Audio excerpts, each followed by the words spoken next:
Hello दोस्तों, स्वागत है आपका श्री सोच में। हम लोग आज पढ़ने वाले हैं दोस्तों इकोनॉमी का पहला लेक्चर, जिसमें हम जानेंगे बेसिक्स ऑफ इकोनॉमी के बारे में। इकोनॉमी के अंदर वो संकल्पना है जिसपे हमारी पकड़ होना बहुत आवश्यक है, ताकि जब इनका आगे इस्तेमाल हो तो हमारे मन में किसी तरह का डाउट न रहे इसका मतलब। ठीक है दोस्तों, चलिए शुरू करते हैं देर ना करते हुए डायरेक्ट अपने कोर्स की तरफ। ठीक है, सबसे पहली बात कि इकोनॉमी है क्या। बहुत बेसिक सा बोले सर क्या टाइम पास कर रहे हो, इकोनॉमी क्या है ये पढ़ा रहे हो। देखिए यहाँ प्रश्न बनेगा तो आप जानेंगे कि किस तरह से पूछा जाता है। इकोनॉमी क्या है? हमारी आय और खर्चे और सेविंग्स तीन ही चीजें होती हैं, तीन ही फैक्टर है हमारे जीवन में। ठीक है, हर व्यक्तिगत रूप से यही तीन फैक्टर होते हैं। बड़े रूप में देखो फैक्ट्री के भी यही, अगर हम बड़े फैक्ट्री की बात करें उस फैक्ट्री के एस्पेक्ट में यही होगा। ठीक है, कि उसकी कुछ आय हो रही होगी प्रोडक्शन बेच के, उस प्रोडक्शन के बदले वो प्रोडक्शन करेगा, उसके लिए कुछ पे करेगा और जो रिमेनिंग बचेगा वो इसका क्या हो जाएगा, प्रॉफिट हो जाएगा। उस प्रॉफिट से वो क्या करे, आगे फैक्ट्री को एक्सपेंड करे या उस प्रॉफिट का इस्तेमाल वो कुछ और चीजों में कर ले। इस तरह से चलता है इकोनॉमिक फैक्टर। ठीक, कोई बात नहीं, अच्छी तरह से इकोनॉमी चलती है। तो संसाधनों का सही उपयोग करने का विज्ञान है ये, कि हमारे पास जो संसाधन है उनका सही इस्तेमाल कैसे करें, ये है इकोनॉमी। किसने शुरुआत की इसकी दोस्तों? द फादर ऑफ इकोनॉमी किसे बोला जाता है? तो एडम स्मिथ।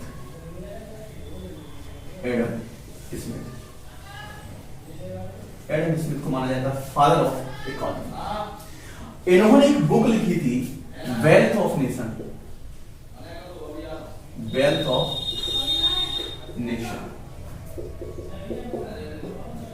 नेशन की बुक इन्होंने लिखी थी, जिसमें एडम स्मिथ ने इकोनॉमी की संकल्पना दुनिया को दिया। ठीक है दोस्तों, यही से बेसिक्स तो हम पढ़ने नहीं होते हैं इकोनॉमी का, और ये बुक जो हजारों बार पूछी गई है वनडे एग्जाम्स में और इत्यादि एग्जाम्स में, वो यहीं से आती है। कि आपको क्या है एडम स्मिथ की वेल्थ ऑफ नेशन, जिसमें इकोनॉमी की शुरुआत होती है। इतना महान क्यों है? क्योंकि जब उन्होंने सिद्धांत दिया इकोनॉमी के बारे में, तब दुनिया में लोगों को पता चला कि इकोनॉमी का सिद्धांत होता है। इकोनॉमी रीढ़ की हड्डी होती है हर व्यवस्था की, हर व्यवस्था की रीढ़ की हड्डी होती है इकोनॉमी। कैसे? अगर आप बात करते हैं किसी भी गवर्नमेंट की, तो गवर्नमेंट का बेसिक रीढ़ की हड्डी क्या है? इकोनॉमी। अगर पैसा नहीं होगा तो किस तरह से समाज कल्याणकारी योजनाएं चलेंगी? किसी भी बात करो संस्था की, चाहे वो सामाजिक कल्याण संस्था हो या फिर धार्मिक संस्था हो, सबकी रीढ़ की हड्डी इकोनॉमी है। हाँ, उद्देश्य अलग अलग है, यही इकोनॉमी का काम है। उद्देश्य कैसा है कि गवर्नमेंट का काम क्या है? समाज कल्याण के लिए पैसा खर्च करती है। किसी फैक्ट्री के लिए इकोनॉमी का उद्देश्य क्या है? मोर प्रोडक्शन मोर वैल्यू, ये उसके लिए ज्यादा से ज्यादा पैदा करना पैसे। ये एक जो बिजनेसमैन है उसका एस्पेक्ट क्या है? ज्यादा से ज्यादा पैसे को पैदा करना, उसको क्या करना है? उसी पैसे का इस्तेमाल करना है। वहीं अगर बात करें किसी धार्मिक संस्था की, तो वो भी पैसे की आवश्यकता रीढ़ की हड्डी है, क्योंकि वो अपना एक्सपेंशन करना चाहता है, धार्मिक विचारधारा को फैलाना चाहता है।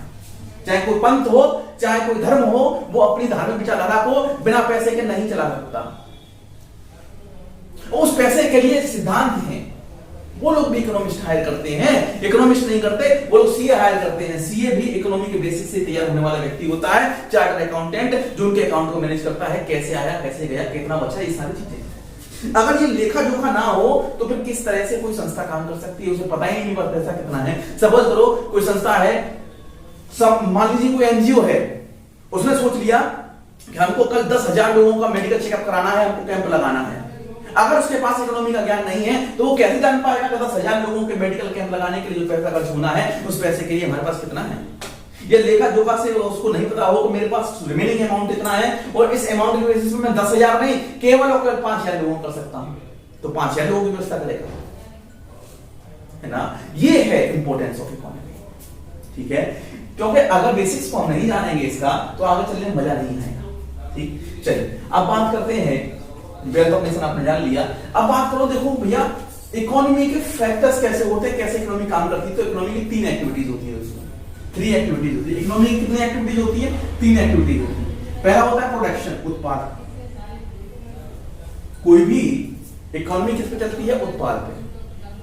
उत्पाद कुछ भी हो सकता है, तुम सीमा उत्पाद कर रहे हो, वो भी उत्पाद है। फैक्ट्री से कोई कपड़ा बन रहा है, वो भी उत्पाद है। आप अपने खेत में से गेहूं पैदा कर रहे हो, वो भी उत्पाद है साहब। किसी के पास गाय भैंसे हैं, गाय भैंसे हैं, दूध दू करके दूध को जो मार्केट में दे रहा है वो भी उत्पाद कर रहा है साहब।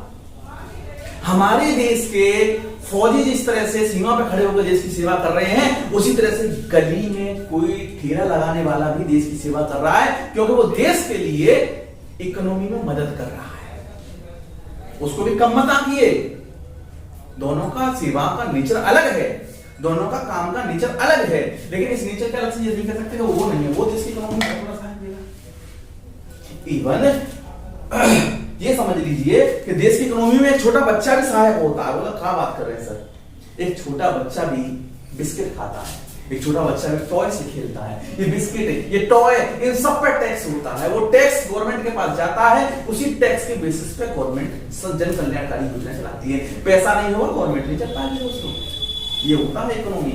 इकोनॉमी का मजबूत होना बहुत जरूरी है, इसी वजह से गवर्नमेंट हमेशा एक इकोनॉमी के लिए स्पेशल संस्था को रखती है, जिस संस्था में इकोनॉमिस्ट होते हैं।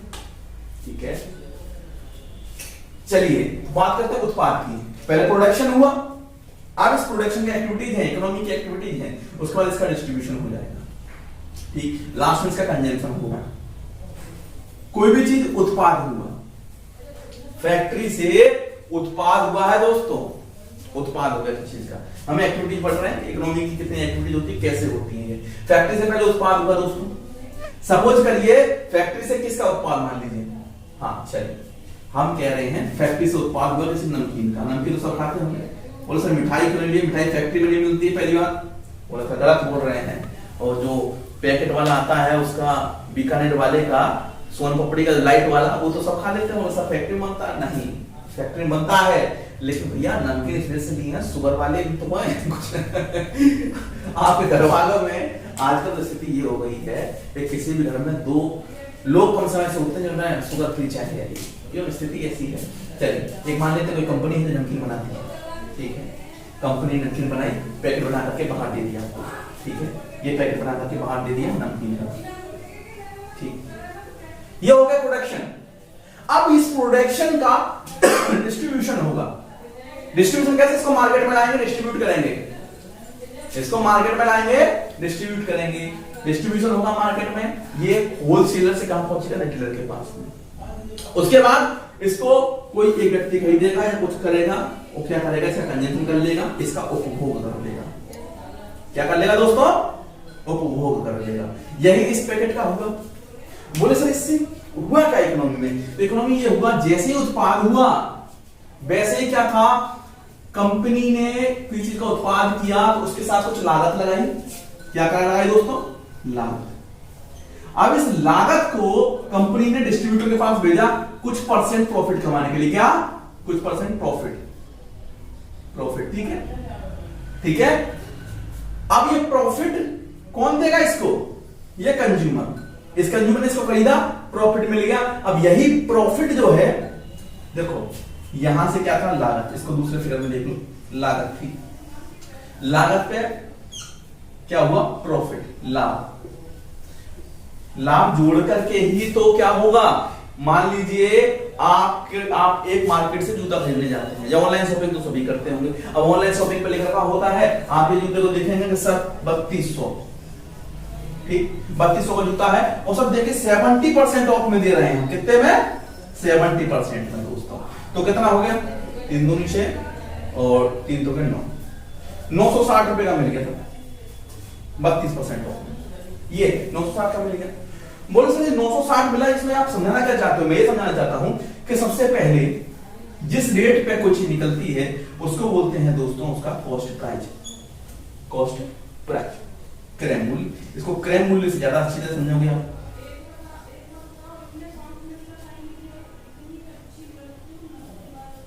क्रय मूल्य, ठीक है, कैपिटल। उसके बाद इस क्रय मूल्य पर प्रॉफिट जोड़ करके डिब्बे पे जो लिखा जाता है उसे बोलते हैं दोस्तों मार्क प्राइस, ठीक है। और क्या हो जाता है, मार्क प्राइस, मार्क प्राइस, ठीक। अब इस मार्क प्राइस से कुछ परसेंट घटा करके दुकानदार आपको दे देता है, इसको बोलते हैं सेलिंग प्राइस, विक्रय मूल्य। अब इस क्रय मूल्य और इस विक्रय मूल्य के अंतर को क्या बोल देते हैं, लाभ। यहां तक कोई दिक्कत? ये तो सिंपल सी चीजें हैं, समझना चाहिए आपको। लाभ हो गया, क्रय मूल्य विक्रय मूल्य का अंतर। चलिए आगे करते हैं। हुआ ये कि दोस्तों ये जो लागत थी ये इसका क्रय मूल्य था, सीपी था। उसके बाद इसने इसको कुछ मार्केट प्राइस रखा और ये मार्केट प्राइस यहाँ पे आकर के सेलिंग प्राइस हो गया और जो प्रॉफिट हुआ वो कंपनी को चला गया और कंपनी ने क्या करा? फर्दर प्रोडक्शन करा। अगर ये क्रिया रुक गई तो क्या होगा? इकोनॉमी ठप पड़ जाएगी। कंपनी कुछ उत्पाद कर रही है, मार्केट में बिक रहा है, बिक नहीं रहा है तो उसके पास पुनः उत्पाद करने के लिए पैसा नहीं होगा, कंपनी फ्लॉप हो जाएगी। इस तरह से देश के देश फ्लॉप हो जाएंगे। ठीक है, देश के देशों के साथ ऐसा होता है, इकोनॉमिक क्राइसिस आ जाता है, दिक्कतें खराब हो जाती हैं इकोनॉमिक बेसिक सेक्टर में कमी आने के कारण। ठीक है, हम समझ गए इकोनॉमी का एक्शन। चलिए अब देख लेते हैं सेक्टर्स के बारे में बात कर लेते हैं दोस्तों। इकोनॉमी के सेक्टर क्या होते हैं? ठीक है, सेक्टर्स क्या होते हैं इकोनॉमी? बेसिक्स की बात कर रहे हैं। अभी हमने कोई स्पेसिफिक टॉपिक शुरू नहीं किया है। जब टॉपिक शुरू करेंगे तो आपको बताएंगे क्या क्या टॉपिक हम पढ़ाने वाले हैं। अभी बेसिक संकल्पना हुआ तक सेक्टर की बात कर लेते हैं कि इकोनॉमिक सेक्टर क्या क्या होते हैं। ठीक है, इंटरनेशनली अंतरराष्ट्रीय स्तर पर 4 प्रकार के सेक्टर को मान्यता प्राप्त है दोस्तों। कितने प्रकार के? 4 प्रकार के सेक्टर्स को मान्यता प्राप्त है। सबसे पहला होता है consumer. Without consumer any production have no basis. अगर उसका उपभोग करने वाले नहीं होंगे तो उत्पाद करने का कोई फायदा नहीं है।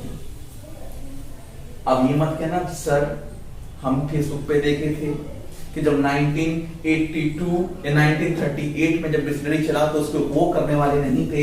आज बिस्लरी 3000 करोड़ का मार्केट लिए बैठा है। तो हम यहाँ इकोनॉमी पढ़ रहे हैं किसके लिए? कॉम्पिटिटिव एग्जाम के लिए। आपके लिए मैं एमबीए नहीं पढ़ा रहा हूं, ना आपको बिजनेस स्टडी सिखा रहा हूं, हाई रिस्क हाई प्रॉफिट वो नहीं सिखा रहे हैं। इस वजह से इस चीज को काउंटर मत करिए। वहां बिना उपयोग के कोई चीज चल नहीं सकती। अब ये उपयोग करने वाला व्यक्ति कौन हो सकता है? उपयोग करने वाला आपका हो सकता है एक हाउस होल्ड, एक गृहस्थी या फैमिली, एक इंडिविजुअल, एक व्यक्ति। अब इतनी अंग्रेजी छोटी मोटी तो आती होगी भैया, आनी चाहिए, वरना कैसे पढ़ोगे आगे? बहुत जरूरी है।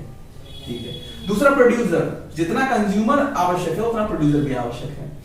प्रोड्यूस ही नहीं हो तो मान लीजिए मार्केट में प्रोड्यूसर कम हो गया, जूते बनाने वाली कंपनियां कम हो गई, जूतों का उत्पाद कम हो रहा है। अब क्या होगा बताइए? लेने वाले ज्यादा हैं, ऑटोमेटिक जूतों का प्राइस बढ़ जाएगा। क्यों? लेने वाले मान लीजिए आप 2 लोग पहुंच गए एक ही जगह जूता लेने के लिए और जूता बचा है केवल एक। मान लीजिए ये एक सिंगल जूता बचा है और सर जूते जैसे शेप नहीं दिख रही, खाना है का नहीं ना, तो काम दूसरा। मान यही हमारे लिए जूता है सपोज कर ठीक, अब इस जूते को लेने के लिए पहुंच गए 2 लोग। बोला कैसा दुकानदार साहब हमको दे दीजिए, बोला ठीक है दे देंगे। एक बोला हम पहले आए हमको दे दीजिए, दूसरा बोला तो हम भी सब साथ ही साथ आए हमको दे दीजिए। दुकानदार बड़ा कंफ्यूज।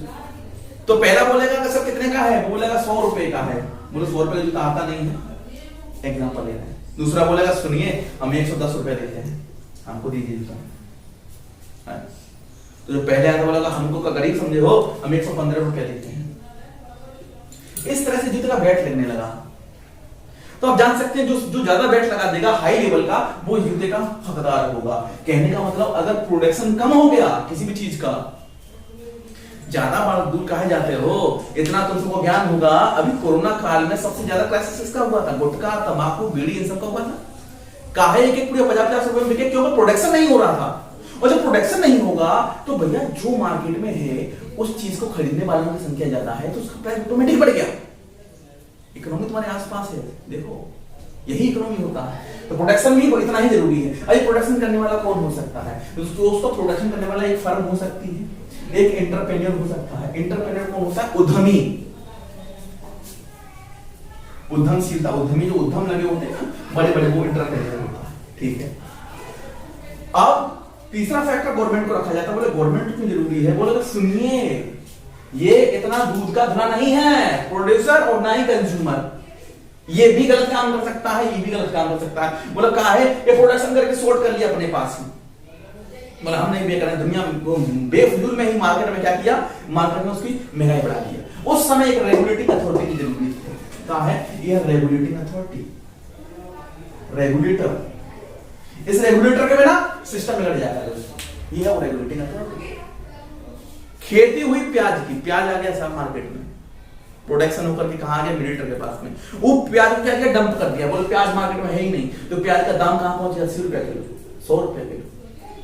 तब ये रेगुलेटिंग अथॉरिटी कहता है कि दिस इज एसेंशियल थिंग, तो मार्केट से कैसे गायब कर सकते हो, इसलिए जरूरत है गवर्नमेंट की। इसी रेगुलेटर की मंशा पर सवाल उठाते हुए दोस्तों अभी चल रहा है किसान आंदोलन, किसान आंदोलन, इसी रेगुलेटर की भूमिका पर सवाल उठाते हुए। उसमें 3 बिल हैं। पहला बिल क्या कहता है किसान आंदोलन का, essential goods. Who will decide what is the essential goods, government will decide what is the essential goods, ठीक है। एसेंशियल गुड वाला मामला है, ठीक है। कॉर्पोरेट फार्मिंग का मामला है दोस्तों, एक कॉर्पोरेट फार्मिंग कैसे जरूरी है उसका भी मामला है, ठीक है। ये 3 बिल इसी रेगुलेटर की उस पे है, मंशा पे सवाल उठाते हुए, जो आज भी 22 का मुद्दा बने हुए। करंट अफेयर में इसको पढ़ाएंगे, पर हम इंट्रोड्यूस कर रहे हैं किस तरह से तीनों चीजें हैं, ठीक है। अब दोस्तों आता है रेस्ट ऑफ द वर्ल्ड, पूरी दुनिया बची हुई। देखो प्रोडक्शन करके घर में तो नहीं रख लोगे, दुनिया के साथ जब तक प्रोडक्शन नहीं बांटोगे अपने प्रोडक्शन को, तब तक क्या होगा, आपका देश ग्रोथ नहीं कर सकता, आपका देश महान नहीं हो सकता है। आपका देश महान बनेगा अपनी वस्तुओं को, सेवाओं को बेच करके, पैसा कमा करके, तब महान बनेगा। जैसे चाइना इकोनॉमिकली ग्रोथ बहुत अच्छी कर रहा है रेस्ट ऑफ द वर्ल्ड के साथ में। अब इस रेस्ट ऑफ द वर्ल्ड में दोस्तों आता है इंपोर्ट और एक्सपोर्ट, आयात और निर्यात, ये 2 चीजें आती हैं, तो हमें पढ़ना पड़ेगा इंपोर्ट और एक्सपोर्ट की नीति, EXIM policy, import policy, export policy. उसके साथ में जिस तरह से गवर्नमेंट काम करती है देश के अंदर रेगुलेटिंग का, इसी तरह से वर्ल्ड लेवल पर भी कुछ संस्थान रेगुलेटिंग काम करती हैं। अगर वो संस्थाएं करती है तो हमें पढ़नी पड़ेगी। वो संस्था कौन कौन सी है, IMF, ठीक है, वर्ल्ड बैंक, इस तरह की संस्थाएं रेगुलेटिंग का काम करती है इकोनॉमी, दोस्तों ये हमें पढ़नी पड़ेगी, ठीक है, जो इंटरनेशनली काम करते हैं रेगुलेटिंग का, ताकि ऐसी स्थिति इंटरनेशनली पैदा ना हो। चलिए बेसिक्स में थोड़ा हमने पढ़ लिया है, बाकी अगले वीडियो में हम लोग आने वाले हैं द सेक्टर्स ऑफ इकोनॉमी, ठीक है, तो डिटेल में चर्चा करेंगे इसी तरह से। और अपने दोस्तों तक ज्यादा से ज्यादा आप पहुंचाएं जिनके अंदर डर है इकोनॉमी को लेकर के, इकोनॉमी की तरफ बिल्कुल खत्म करें और अपनी जो सफलता है उसे यकीनी बनाएं। चलिए मिलते हैं अगले वीडियो में, तब तक के लिए जय हिंद।